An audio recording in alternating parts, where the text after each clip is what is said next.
నమస్కారం, welcome to I dream. ధర్మ మార్గం విత్ విజిత కార్యక్రమానికి స్వాగతం.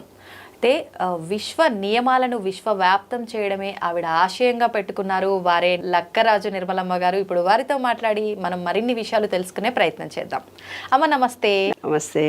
ఏవో అడగడానికి వచ్చావు తల్లి, నాకు తెలుసు నువ్వేదో మెలికతో అడుగుతావు, ఉట్టిగా అడగవు. ఇప్పుడు ఏంటి వాళ్ళు ఏం అడుగుతావు? మెలికైతే ఏం లేదమ్మా, స్ట్రైట్ క్వశ్చనే ఉంది ఈరోజు. అంటే మనం ఎప్పుడు మాట్లాడుకుంటున్నాం విశ్వ నియమాలు ఇవన్నీ, కానీ ఈసారి మీతో కొత్తగా చెప్పనుకున్నాను, అందుకే జనరల్ టాపిక్స్ తీసుకుంటున్నాను అనమాట. శని త్రయోదశి అమ్మ, శని వల్ల చాలా ఇబ్బందులు పడుతూ ఉంటామని చెప్పి అనుకుంటూ ఉంటాము, కానీ శని లేనిదే మంచి జరగదు, చెడు జరగదు అని చెప్పి అంటూ ఉంటారు. అయితే ఇప్పుడు ఆ శని వల్ల ఇబ్బంది పడే వాళ్ళు ఎవరైనా ఉంటే దాని నుంచి కొంత, అంటే మొత్తానికి విముక్తి పొందుతారని చెప్పలేం, కానీ కొంత అయినా రిలాక్స్ ఉండాలి అని అంటే శని త్రయోదశి చాలా మంచి రోజు అని చెప్పి అంటూ ఉంటారు. మరి మనకు అతి త్వరలో శని త్రయోదశి రాబోతోంది. ఆ రోజున ఎటువంటి ఆచారాలు విధానాలు పాటిస్తే కొంతలో కొంత దాని నుంచి బయటపడచ్చు? నేను ఈ విశ్వ నియమాలను చేసిన తర్వాత నాలో చాలా మార్పు వచ్చింది. ఆదిత్యాయ చ సోమాయ మంగళాయ బుధాయ చ గురు శుక్ర శనిభ్యస్త రాఘవే కేతవే నమః అని ప్రతి వాళ్ళు అనుకోవాలనేది శాస్త్రం చెబుతోంది. మనం పూజ చేసేటప్పుడు కూడా ఇంట్లో కూడా ఓం ఓం అన్న తర్వాత శుక్లాంబరధరం అనుకున్న తర్వాత సరస్వతి శ్లోకం తర్వాత ఆదిత్యాయ చ సోమాయ అనుకుంటాం. అంటే ఆదిత్య అంటే Sunday, Monday, Tuesday, Wednesday, Thursday, Friday and Saturday. Saturday అంటే మూలాధారం. సాటర్డే అనేది మూలాధారం. మూలాధారం అంటే భూమి, విశ్వంలో ఉండే భూమి, మనలో ఉండే భూమి. మనలో భూమిలో లోపం జరిగినప్పుడు శని దోషాలు పట్టాయి అంటారు. శని దోషాలు మనకు ఎట్లా పడతాయో ముందు తెలిస్తే దోష నివారణ ఏంటిదో మనం చేసుకోవచ్చు. శని కానీ శుక్రుడు కానీ గ్రహాలు కానీ, ఇప్పుడు బ్యాంకుకి వెళ్ళి అకౌంటెంట్ దగ్గరికి వెళ్ళి నువ్వు బ్యాంకులో అకౌంటెంట్ దగ్గర నాకు 1000 రూపాయలు బ్యాలెన్స్ ఎంతతో చూసి దాంట్లో 1000 రూపాయలు అంటే, అమ్మ 1000 రూపాయలే ఉన్నాయి దాంట్లో నీకు బ్యాలెన్స్ లేదమ్మా అంటారు. లేదమ్మా 2000 ఉన్నాయి 500 తీసుకో అంటుంది అమ్మాయి అకౌంటెంట్. అట్లాగా శని వచ్చినప్పుడు నువ్వు వెళ్తావు ఆయన దగ్గరికి వెళ్ళి, అయినా నా అకౌంట్లో ఏముందో నాకు ఇస్తావా. శని వల్లనే రాజరికం, రాజ్యాలు వస్తాయి. శని వల్లనే భూమి వస్తుంది. శని వల్లనే చాలా పెద్ద పెద్ద పొజిషన్లోకి ఉంటారు తెలుసా. శని పడితే అన్ని బాధలే రావు, చాలా స్ట్రాంగ్ అయిపోతారు. సాటర్న్లో పుట్టినోళ్ళు ఏ పని చేసినా పర్మనెంట్గా చేస్తారు. ఆయిల్ బిజినెస్లో రాణిస్తారు వాళ్ళు, పేపర్ బిజినెస్లో రాణిస్తారు, బుక్ స్టాల్స్ నడుపుతారు. అసలు ఏం చేసినా వాళ్లకు పెట్రోలు, డీజిల్ ఇవన్నిట్లో వ్యాపారంలో కోట్లు వచ్చేది సాటర్న్ హై పిచ్చులు ఉన్నోళ్ళకి అనమాట. కాబట్టి శని పట్టగానే కష్టాలు బాధలు వస్తాయని హంబక్. మన అకౌంట్ దగ్గరికి పోయి మనం అడిగినట్టుగా సాటర్న్ దోషాలు ఎలా వస్తాయో ముందు తెలుసుకుందాము, నివారణ తెలిసిపోతుంది. పని వాళ్ళతో 10,000 పని చేయించుకొని 2,000 ఇస్తారు పనివాళ్ళని నానా హింస పెడతారు. తాతలని తండ్రులని హింసించి ఆస్తి లాక్కుంటారు, పూర్వీకుల ఆస్తులు. శని దోషాలు. ఒక ఆడపిల్లను బాగా హింసిస్తారు, అవన్నీ శని దోషాల కిందికి వస్తాయి. ఒక అద్దె ఇంట్లో ఉంటారు, అద్దె ఇంట్లో ఉండి కిటికీలు దూరరు, అద్దె ఇంట్లోనే ఉన్నా కదా నేను, కిటికీలు దూరరు, దర్వాజలు దూడరు, నెల కుక్కనాడు సరిగ్గా పట్టించుకోరు. వాళ్లకు ఈ భూమి అనుకుంటుంది ఈ విశ్వంలో ప్రతిదీ రికార్డ్ అయిపోతుంది. నువ్వేం చేస్తావో అది రికార్డ్ చేసుకుంటుంది. దాన్నే చిత్రగుప్తుడు అని పేరు పెట్టారు. అంటే ఇక్కడ ఒక చిప్పు ఉంటుంది, చిత్రంగా గుప్తంగా రికార్డ్ చేసే ఒక పాజిటివ్ ఎనర్జీ పాయింట్. అది నువ్వు వేసే పనులన్నీ రికార్డ్ చేస్తుంది. నువ్వు అనుకుంటున్నావు ఎవరు చూడట్లేదు కదా అని. అందుకే హాస్పిటల్లో ఉన్నప్పుడు ఐసీయూ అనే ఒక రాసిన నేను, ఎవరు చూడలేదు అనుకున్నావు, నువ్వు ఐసీయూలో ఉన్నావు అంటే ఐసీయూ అనే మీ చిప్పు చూస్తుంది. కాబట్టి అద్దింట్లో ఉన్నాం కదా అని వాకిలు ఊడుస్తామా అమ్మ, మేము కిరాయకున్నాము, ఇంకా వాకిలు ఊడ్చుకుంటూనే కూర్చుంటామా అంటారు కొంతమంది నా దగ్గరకు వచ్చి. మా ఇంట్లో కిరాయిలకు చాలా మంది ఉన్నారు, వాళ్ళ వాకిలు నేనే పోయి ఊడుస్తా. మా ఆఫీసులో మేము పని మనిషి రాలేదా మేడం, 500 ఇచ్చిన వాకిలు ఉడవలేదా అంటుంది. 500కు పని మనిషి ఎవరు వస్తున్నారు ఈ రోజుల్లో? 1000 రూపాయలు ఇస్తే రావట్లేదు, నేను 1000 రూపాయలు ఇస్తున్నా కదా, మరి రాని రోజన్నా మీరు చేసుకుంటారా అంటే నేను పోయి ఉడవాలంట వాళ్ళకి. మీరు మాట్లాడినారు కదా 500 ఇస్తున్నాం కదా, పని మనిషి రాన్నాడు నేనే ఉడవాలంట. ఆ విశ్వం ఏం చేస్తుందంటే అద్దెకు ఉండేవాళ్ళు ఎవరైతే ఉంటారో వాళ్ళు వాకిలు ఊడకుండా, కిటికీల దర్వాజలు, లాట్రిన్లో నీళ్లు పోయకుండా గలీజ్ చేస్తారు.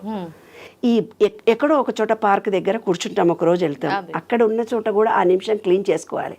ఎక్కడైతే అద్దెకున్నామో ఇది నా అనే భావనతో మీరు చేసుకోవాలి. ఆ కృతజ్ఞతాభావం మీకుంటే ఆటోమేటిక్గా ఇల్లు వచ్చేస్తుంది. ఈ చిప్పు, ఈ భూమి అనే తత్వం, శని అనే తత్వాన్ని ఇవన్నీ రికార్డ్ చేస్తుంది.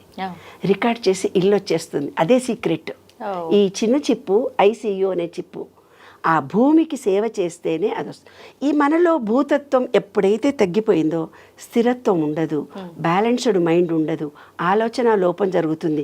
అప్పుడు నువ్వేం చేస్తావు, పోయి ఏ పని చేసినా జరుగుతులేదని అస్ట్రాలజీ దగ్గరికి వెళ్ళి జాతకం చూడయ్యా, అయ్యో ఇప్పుడు శని పట్టిందమ్మా, నువ్వు శని దగ్గరికి పోయి నూనె పోయిపోతే కిలోలు నూనె పోస్తారే బాబు, శనీశ్వరుడి దగ్గరికి పోతే నవగ్రహాలకు అన్ని నవగ్రహాలకు నూనెలు పోస్తుంటారు. That is wrong. శనీశ్వరుడికే నువ్వు నీ నూనెకి సంబంధించిన, శనికి మాత్రమే పోయాలి నీ అమ్మ, అన్ని గ్రహాలకు పోయకూడదే బాబు. వేరే తెలియక విషయం తెలియక శనికి కొంచెం 2 చుక్కలు పోస్తారు కానీ కేజీలు పోయక్కర్లేదు. నూనె అనేదాన్ని దానం చేయాలి, నూనె అనేదాన్ని దీపం పెట్టాలి. శని దోషం ఉన్నవాళ్ళు నువ్వుల నూనె దీపం పెట్టుకోవాలి ప్రతిరోజు. అమ్మ శనివారం ప్రతిరోజు అఖండ దీపం పెట్టుకుంటే ఇంకా మంచిది, డబ్బులుంటే. లేదంటే నువ్వుల నూనె దీపం పెట్టుకోవాలి. అది రహస్యం తల్లి. కాబట్టి శని వస్తే శని ఏం చేయడు, పట్టుకోడు, పిశాచిలాగా ఉండడు, ఏం చేయడు. ఆయన అంటే సొంత ఇల్లును ఎక్కడ ఏ భూమిలో ఉన్నామో ఆ భూమికి కృతజ్ఞత కలిగి ఉండడము, కలిగి ఉంటే నీ శరీరంలో ఉండే భూమి బ్యాలెన్స్డ్గా ఉంటుంది. ఆ అద్దెంట్లో సరిగ్గా లేకుండా ఎక్కడికన్నా హోటల్స్కి వెళ్తాం చూడు, తీర్థయాత్రలకు వెళ్తాం చూడు, ఒక పిన్ను పోతుంది, ఒక కిటికీ పోతుంది, ఎంత వచ్చిన 2 రోజులు ఉండి సగం ఎత్తుకపోతారు పాపం కదా. గీజర్లలో ఉండదు, ట్యాపులు ఉండవు, అన్నీ ఇరిగిపోయినాయి. అంటే వచ్చిన వాళ్ళు ఇది నానే భావన లేకుండా అలా ఇరగొట్టిపోవడము, పగలగొట్టిపోవడము, తనున్న కొంచెం సేపు కూడా దాన్ని మిస్యూజ్ చేసుకోవడము, అలా చేసుకుంటే వాళ్ళకు సొంత ఇల్లు రాదు, వాళ్ళ మూలాధార చక్రం క్లోజ్ అవుతుంది. అదే శని దోషమే తల్లి. నేను చెప్పాను కదా, Sunday, Monday, Tuesday, Wednesday, Saturday అంటే శని. కాబట్టి శని అనేది బ్లాక్ అంటే ఇనుము. మన ఆహారంలో కూడా ఇనుము లోపం జరుగుతుంది అని ఐరన్ ట్యాబ్లెట్లు ఇస్తారే మనకి, అదే లోపము. కాబట్టి ఈ విశ్వ నియమాలు అనుసరించి చాలా ఎలాబరేట్ సబ్జెక్టు. శని దోషం అంటూ ఉండదు, ఏముండదు. ఆ శనికి కొంచెం నూనె పోసి నల్ల డ్రెస్సులు వేసుకొని నల్ల నువ్వులు బెల్లము రోజు తినండి, మీకు బోన్స్ స్ట్రాంగ్ అయిపోతాయి. శని దోషం మూలాధారం లోపం జరిగినప్పుడు జుట్టు ఊడిపోతుంది, అమ్మ మా జుట్టు అంతా ఊడిపోతుంది అంటారు. నల్ల నువ్వులు బెల్లము తినండి, స్ట్రాంగ్ అవుతుంది. అర్థమైందా? ఇవన్నీ చిన్న టెక్నిక్లే. ఏమ్మా ఐరన్ లోపం అంటే ఇనుప దాంట్లో మనం వంటలు చేసుకునే వాళ్ళం పూర్వం, దాని ద్వారా అవి వచ్చి ఇప్పుడు ఐరన్ గోళీలే వాడుకుంటున్నాం మనం. కాబట్టి ఉన్న ఇంటిని పెద్దవాళ్ళ ఆశీస్సులు తీసుకోవడం, ఒకరిని మానసికంగా హింసించకుండా, లేబర్కి ఇవ్వాల్సిన జీతం ₹1 ఇవ్వాలి అంటే 20 రూపాయల పని చేయించుకుంటే 21 ఇవ్వాలి. వాళ్ళని చేయించుకున్న దాంట్లో నువ్వు 2 రోజులు డుమ్మా కొట్టేవని ₹1 తీసుకోవడము, అలా చేస్తే వాళ్లకు జన్మలో లేబర్ దొరకరు. అబ్బా మా ఇంట్లో అసలు లేబరే దొరకరు అబ్బా మాకు అంటే, ఇంత పూర్వం లేబర్లను వాళ్ళు చాలా కష్టపెట్టారు, వంటోళ్ళు దొరకట్లేదు. ఒక ఆమె నా దగ్గరకు వచ్చింది, కోటీశ్వరురాలు, 5 కోట్లు ఉన్నాయి, 82 years, చనిపోయే క్షణాల దగ్గరకు వచ్చినాయి. నా పని మనిషికి 35,000 ఇస్తున్నాడు, మళ్ళీ నాకు ఇంకో మనిషిని చూడు అన్న. ఈ అంకమ్మ నువ్వు ₹1 కోటి బ్యాంకులో వేసుకుంటే 80,000 నీకు ఇంట్రెస్ట్ వస్తుంది. 2 పని మనుషుల్ని పెట్టుకో, 40,000 2 ఫ్యామిలీస్. అమ్మ ఈ అమ్మ వల్ల నేను బాగుపడ్డానని ఎంత కృతజ్ఞత. నీ ₹1 నీ కొడుకులకే ఇచ్చుకో తల్లి, నీ బిడ్డలకే ఇచ్చుకో తల్లి, నువ్వు చచ్చిపోయేటప్పుడు నీ ఎంట్రీ వేసుకొని పోతల్లి. కానీ దానం చేసే హృదయం రావద్దా నాన్న? ఉండాలి కదా. నాకు వస్తున్న ₹1 ప్రజెంట్గా ఉంది, దాని నుంచి వచ్చే ఇంట్రెస్టే నేను లేబర్కి ఇస్తున్నాను. వచ్చి నాకు ఈ లేబర్ 30,000 వేస్ట్. నిన్న మొన్న పక్షవాతం వస్తే 1 చేసింది 2 చేసింది, నీ ముడ్డంతా కడిగింది కదా, ఆమెకు 35,000 ఇస్తే నీకు నష్టమని వాళ్ళు ఎందుకు అనిపించింది? అది హృదయం. అలాంటి వాళ్లకు పని వాళ్ళు దొరకరు. ఇదే శని అంటే తల్లి, వేరే శని ఎక్కడ నుంచి రాడు, బయట నుంచి రాడు. మనం ప్రవర్తించే ప్రవర్తన, మన బిహేవియరు, మనం ఎదుటి మనుషులను ఎలా చూస్తున్నాము దాన్ని బట్టే శని దోషాల్లో నీకు బ్యాంక్ బ్యాలెన్స్ ఉంటే ఇవ్వాలనా వద్దా అనేది ఆలోచిస్తుంది. ఐసీయూ అది ఎక్కడో ఉండదు, ఇక్కడే ఉంటుంది చిప్పు. అదే విశ్వరహస్యం.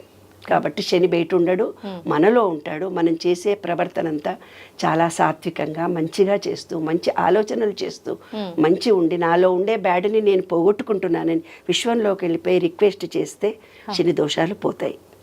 ఆ రోజు శని రోజు కాబట్టి ఆ రోజు చేసుకొని, ఆ రోజు కృతజ్ఞతా భావంతో నేను తెలుసో తెలియకో ఎవరికైనా అపకారం చేసుంటే క్షమించండి అని శనీశ్వరుడికి, నవగ్రహాలకు, విశ్వానికి చెప్పుకుంటే మన దోషాలన్నీ పోయి భగవంతుడి ఆశీస్సులు మనకు లభిస్తాయి. మంచితనము, మంచి ప్రవర్తన ఒక్కసారి జ్ఞానము కలిగిందంటే మళ్ళీ అజ్ఞానంలోకి పోకుండా, ఈ జ్ఞానము ఈ టీవీ ఎవరు చూస్తున్నారో వాళ్ళు కూడా తప్పులు చెయ్యకుండా వాళ్ళ తప్పులను సరిదిద్దుకుంటూ ముందుకెళ్తే ఏ శని మనని ఏం చేయడం స్ట్రాంగ్ అంతే. ధన్యవాదాలమ్మా.